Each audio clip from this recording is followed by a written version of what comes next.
Hello students, मैं दीपावली राजकीय national महाविद्यालय सिरसा में हिंदी विभाग में सहायक प्रोफेसर के पद पर कार्यरत हूँ।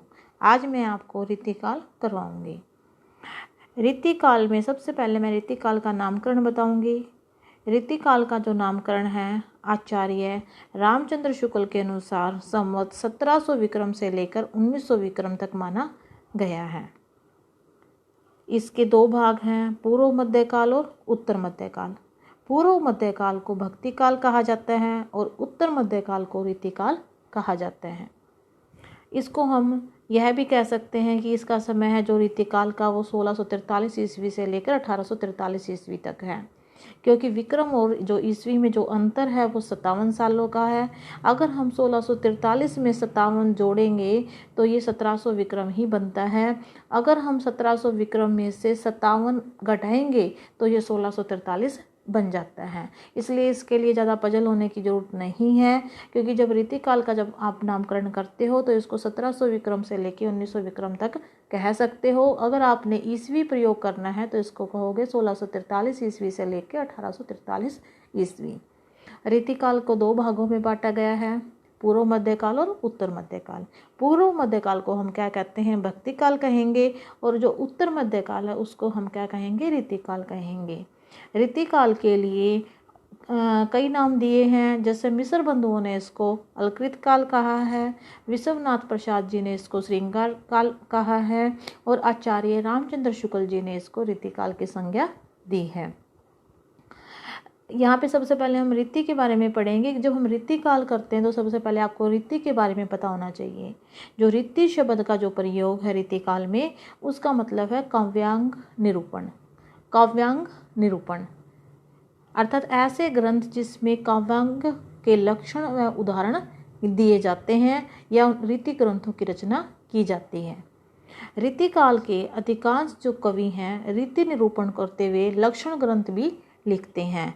अतः इस काल को हम इस काल की प्रधानता के अनुसार या काव्यांग निरूपण की प्रधानता के कारण ही हम इस काल को क्या कहते हैं, रीति निरूपण या रीतिकाल कहते हैं। या इसको ये कह सकते हैं कि रीति की प्रधानता के कारण ही इस काल को हम रीतिकाल कहते हैं।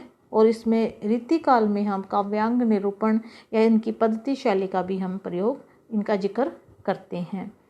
अब पता चला रीति का अर्थ है विशिष्ट पद रचना और लक्षण ग्रंथ दोनों ही हैं। इसमें दो प्रकार की रचनाएं की गई थी।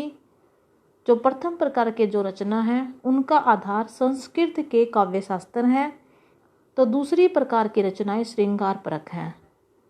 अर्थात दो प्रकार की रीतिकाल में रचनाएं की गई हैं। जो प्रथम प्रकार की जो रचनाएं हैं उनका आधार संस्कृत के काव्य शास्त्र हैं, और दूसरी प्रकार की जो रचनाएं हैं उनका क्या, श्रृंगार परक, यानी कि श्रृंगार की प्रधानता भी इस काल में रही है। जो जो कवि हुए हैं उन्होंने क्या किया, अपने आश्रयदाताओं को प्रसन्न करने के लिए कविताएं लिखी हैं, काव्य रचनाएं की हैं, किंतु उनमें काव्य शास्त्रीय प्रभाव अवश्य लक्षित होता है। वैसे तो रीति सिद्ध एवं रीतिबद्ध कवियों के बीच कोई हम स्पष्ट रेखा नहीं खींच सकते हैं, कोई ज़्यादा अंतर नहीं है। फिर भी क्या है, इसमें रीतिकाल को हम 3 भागों में बांटते हैं। जो प्रथम है वो क्या है, रीतिबद्ध। रीतिकाल को 3 भागों में बांटा गया है। सबसे पहले हम बात करते हैं रीतिबद्ध धारा। रीतिबद्ध धारा क्या है, रीतिबद्ध धारा के अंतर्गत वे कवि हैं जिन्होंने रीति ग्रंथों की रचना न करके काव्य सिद्धांतों या लक्षणों के अनुसार काव्य रचनाएं की हैं। अलंकार, रस, नायिका भेद, ध्वनि आदि उनके काव्य में तो हैं, परंतु उनका प्रत्यक्ष निरूपण इन कवियों ने नहीं किया है, वरन उत्कृष्ट काव्य की रचना का सृजन किया है। ऐसी दशा में वे कवि तो हैं लेकिन वो आचार्य नहीं हैं। रीतिबद्ध जो कवि हैं उन्होंने क्या किया है कि रीति ग्रंथों की रचना न करके काव्य सिद्धांतों या लक्षणों के बारे में काव्य रचना बताया है या उनकी रचना की है। या वो क्या है, कवि तो हैं लेकिन वो आचार्य नहीं हैं। उन्होंने काव्य रचनाएं की हैं, लक्षण में उदाहरण तो दिया है, लेकिन उनका निरूपण नहीं किया है। दूसरा क्या है, रीति सिद्ध।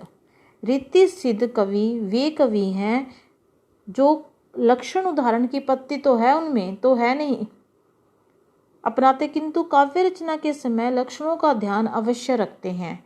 बिहारी ऐसे ही रीति सिद्ध कवि हुए हैं। रीति सिद्ध कवि वे होते हैं जिन्होंने रीति ग्रंथ नहीं लिखे हैं, किंतु रीति की उनको क्या है भली प्रकार से जानकारी थी। वे रीति में पारंगत थे। उन्होंने इस जानकारी को पूरा उपयोग अपने काव्य ग्रंथों में किया है। इस वर्ग के जितने भी प्रतिनिधि कवि हैं उनमें सबसे प्रमुख कौन है? बिहारी। या बिहारी में हम क्या कहते हैं कि बिहारी ने केवल एक मात्र ग्रंथ लिखा है, बिहारी सतसई। अनेक प्रकार की नायिकाओं का उसमें समावेश किया है तथा विशिष्ट अलंकारों की कसौटी पर उनके अनेक दोहे खरे उतरे हैं। तीसरा कौन सा है? रीति मुक्त कवि।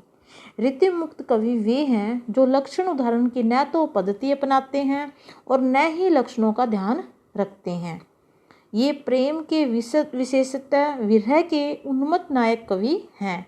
घनानंद, आलम, बोधा ठाकुर आदि इसी काव्यधारा के कवि हैं। रीति मुक्त में क्या है? वे कवि, इस वर्ग में वे कवि आते हैं जो रीति के बंधन से पूर्णतः क्या है? मुक्त हैं। अर्थात उन्होंने काव्यांग निरूपण करने वाले लक्षण ग्रंथों की रचना नहीं की है तथा हृदय की स्वतंत्र वृत्तियों के आधार पर काव्य रचना इन्होंने की है। इसमें कौन कौन से आते हैं? घनानंद, बोधा, आलम और ठाकुर आते हैं। जो रीतिकालीन कवि हैं उनकी प्रमुख रचनाएं। नंबर 1 क्या है? सबसे पहले क्या आता है? केशवदास। केशवदास रीतिकाल में जो सबसे प्रमुख रूप में आते हैं और केशवदास को हम किस में लेते हैं? रीतिबद्ध कवियों में सबसे पहले लेते हैं। रीतिबद्ध में क्या है? केशवदास जी का नाम आता है और उनकी रचनाएं कौन कौन सी हैं? कवि प्रिया, रसिक प्रिया, रामचंद्रिका, वीर सिंह चरित, विज्ञान गीता, रतन बावनी, जहांगीर जस चंद्रिका। इनमें से कवि प्रिया और रसिक प्रिया काव्य शास्त्रीय पुस्तकें हैं। ऐसा माना जाता है कि कवि प्रिया की रचना महाराजा इंद्र सिंह की पतिव्रता जो गणिका है राय प्रवीण को शिक्षा देने के लिए की गई थी। सबसे पहले क्या बताया था मैंने? रीतिकाल के बारे में बताया था। रीतिकाल का नामकरण क्या है? रीतिकाल का जब नामकरण की बात आती है तो क्या बोलते हैं हम? इसका जो आरंभ है, इसका नामकरण कब से हुआ? 1700 विक्रम से लेकर 1900 संवत तक माना जाता है। रीति का अर्थ क्या है? विशिष्ट पद रचना करना और लक्षण और ग्रंथ दोनों के बारे में इसमें बताना। रीतिकाल को हम कितने भागों में बांटते हैं? 3 भागों में बांटते हैं। सबसे पहले कौन सा आता है? रीतिबद्ध, दूसरा रीति सिद्ध और तीसरा रीति मुक्त। अब रीतिबद्ध की बात आती है। रीतिबद्ध में सबसे पहले हम जब कौन से कवि को लेते हैं? केशवदास जी को। केशवदास जी के बाद हम पढ़ते हैं सेनापति की जो रचनाएं हैं कवित रत्नाकर और काव्य कल्पद्रुम, ये 2 रचनाएं हैं सेनापति जी की, कवित रत्नाकर और काव्य कल्पद्रुम। तीसरा क्या है? बिहारी की जो प्रमुख रचना है बिहारी सतसई है और ये बिहारी सतसई के कारण जो बिहारी हैं लोकप्रिय हुए थे। बिहारी जयपुर के राजा जयसिंह के दरबारी कवि थे। वह मूलतः श्रृंगार के कवि हैं, यद्यपि उन्होंने भक्ति और नीति के मार्मिक दोहे अपने रचे हैं। उन्होंने जयसिंह के लिए एक दोहा भी लिखा था, नहीं पराग नहीं मधुर मधु नहीं विकास यही काल, अली कलेही सो बंध्यो आगे कौन हवाल। ये उन्होंने राजा जयसिंह को शिक्षा देने के लिए एक दोहा लिखा था जो बड़ा फेमस हुआ था और इसमें अनुक्ति के माध्यम से उन्होंने राजा जयसिंह को समझाने की कोशिश की थी। आगे आते देव ने भाव विलास, भवानी विलास, रस विलास, सुख सागर त्रिंग, अष्टयाम, प्रेम चंद्रिका, काव्य रसायन आदि रचनाएं लिखी थी। देव के बाद आते हैं भूषण को क्या है? वीरता के लिए भी जाना जाता है क्योंकि इनकी रचनाएं क्या हैं? वीरता के लिए प्रसिद्ध हुई। चित्रकूट के सोलंकी राजा रुद्र ने इन्हें कवि भूषण कहा और बाद में यही नाम इनका प्रसिद्ध हुआ और भूषण के काव्य में वीरता का जो स्तर है बहुत अत्यधिक रहा है। और जो उनकी रचनाएं हैं वो कौन सी हैं? शिवराज भूषण जो कि एक अलंकार ग्रंथ है, शिवा बावनी और छत्रसाल दशक। उसके बाद हम किसकी बात करते हैं? मतीराम की। रीतिकाल के जो प्रसिद्ध आचार्य कवि हैं वो कौन है? मतीराम जी हैं। उन्होंने छंदसार, रसराज, साहित्यसार, लक्षण श्रृंगार, ललित नाम रचनाएं लिखी हैं। उनके बाद आते हैं पद्माकर। पद्माकर की जो रचनाएं हैं, हिम्मत बहादुर विरुद्धावली बहुत प्रसिद्ध हुई है। जगत विनोद लक्षण ग्रंथ है। आगे क्या? पद्माभरण, प्रबोध पचासा, राम रसायन और गंगा लहरी। पद्माकर के बाद गंग कवि आते हैं। अकबर के दरबारी कवि थे ये। इन्हें किसी सामंत ने हाथी से कुचलवा कर मरवा डाला था। इनका कोई भी ग्रंथ उपलब्ध नहीं है, परंतु जो भी कविताएं इनकी मिलती हैं वे प्रधानतः श्रृंगार की ही रही हैं। इनको अंतिम कवि भी कहा जाता है रीतिकाल का। उसके बाद क्या आता है? घनानंद। घनानंद की जो रचनाएं हैं, सुजान सागर, सुजान संबोधन, विरह लीला, कोकसार, रसकेली और कृपाकांड। घनानंद मूलतः वियोग श्रृंगार के कवि रहे हैं। वे प्रेम के गंभीर कवि रहे हैं। वियोग में सच्चा प्रेमी जो वेदना सहता है उसके चित्त में जो विभिन्न तरंगे उठती हैं उनका चित्रण घनानंद जी ने ही किया है। घनानंद जी के बाद आते हैं आलम। आलम की जो रचनाएं हैं वो क्या है? एक ही रचना लिखी थी आलम जी ने, वो है आलम केली। आलम ब्राह्मण थे, पर शेख नामक एक रंगरेजन के प्रेम में ये पढ़कर इन्होंने उनसे विवाह कर लिया। और शेख रंगरेजिन स्वयं भी सुकवयित्री थी और आलम का उससे प्रेम कविता के माध्यम से भी, कविता के कारण से भी हुआ था। आलम के बाद आते हैं बोधा। बोधा की विरह वारिस और इश्क नामा। बोधा रसोमत कवि थे। प्रेम की पीर की व्यंजना इनके काव्य में हमें मिलती है। उसके बाद आते हैं गुरु गोविंद सिंह जी। गुरु गोविंद सिंह की 10 ग्रंथ, चंडी चरित्र और 24 अवतार। गुरु गोविंद सिंह बहुआयामी व्यक्तित्व के धनी थे। वे योद्धा, संत, राजनीतिज्ञ, कवि, प्रशंसक सब कुछ थे। उनके बाद आते हैं श्रीपति। श्रीपति की जो रचनाएं हैं, कवि कल्पद्रुम, रससागर, अनुप्रास विनोद, विक्रम विलास हैं। हमने अभी रीतिकाल के बारे में जाना और रीतिकाल के अंतर्गत जो भी कवि हैं उनके बारे में हमने पढ़ा है।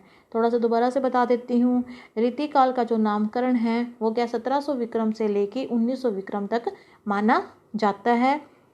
हम इसके अंदर क्या है, रीति के बारे में हमने जाना। रीति का मतलब अर्थ क्या है? विशिष्ट पद रचना करना, उनके लक्षण ग्रंथों के बारे में जानना। और इसके मतलब भिन्न भिन्न कवियों ने, जैसे मिश्र बंधुओं ने इसको अलकृत काल कहा है, विश्वनाथ प्रसाद जी ने इसको श्रृंगार काल कहा है और आचार्य रामचंद्र शुक्ल जी ने इसको रीतिकाल की संज्ञा दी है। रीति का जो प्रयोग है काव्यांग निरूपण के लिए किया गया है। रीतिकाल में हम क्या है, रीतिकाल को 3 भागों में बांटते हैं। सबसे पहले हम क्या है, रीतिबद्ध, रीति सिद्ध और रीति मुक्त। रीतिबद्ध के अंतर्गत वे कवि आते हैं जो रीति के बंधन में बंधे हुए थे, जिन्होंने रीति ग्रंथों की रचना की थी। रीति मुक्त के अंदर घनानंद, बोधा, आलम और ठाकुर आते हैं जो कि रीति के बंधन से हमेशा पूर्णतः मुक्त रहे हैं।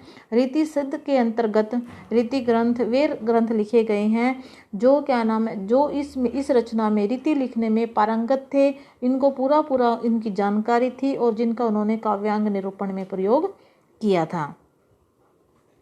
उसके बाद मैं ये थोड़ा सा बताना चाहूँगी कि रीति काल के जो रीतिबद्ध, रीति सिद्ध और रीति मुक्त के जो विभाजन करता है वो विश्वनाथ जी हैं। उन्होंने क्या है, तीनों के बारे में विश्वनाथ जी ने रीतिबद्ध, रीति सिद्ध और रीति मुक्त तीनों के विभाजन के बारे में हमें बताया है, जानकारी दी है। रामचंद्र शुक्ल जी ने रीति सिद्ध का वर्णन नहीं किया है। रामचंद्र शुक्ल जी ने रीतिबद्ध का किया है, रीति मुक्त का वर्णन किया है, उन्होंने रीति सिद्ध का वर्णन नहीं किया है। रीतिकाल का जो प्रवर्तन है वो रामचंद्र शुक्ल जी के अनुसार हम चिंतामणि को मानते हैं। भक्ति काल व आधुनिक काल का जो समन्वयक है वो सत्यनारायण कवि रत्न को माना जाता है। भक्ति काल व आधुनिक काल का समन्वयक किसको माना जाता है? सत्यनारायण कवि रत्न को माना जाता है। भक्ति व रीति काल का समन्वयक जगन्नाथ दास रत्नाकर को माना जाता है। आज आप केवल रीतिकाल, उनके नामकरण के बारे में और रीतिकाल का जो वर्गीकरण है रीति सिद्ध, रीतिबद्ध और रीतिमुक्त, इनके बारे में पढ़ लेना और जो रीतिकाल के जो प्रमुख कवि हैं उनके बारे में जानना। धन्यवाद।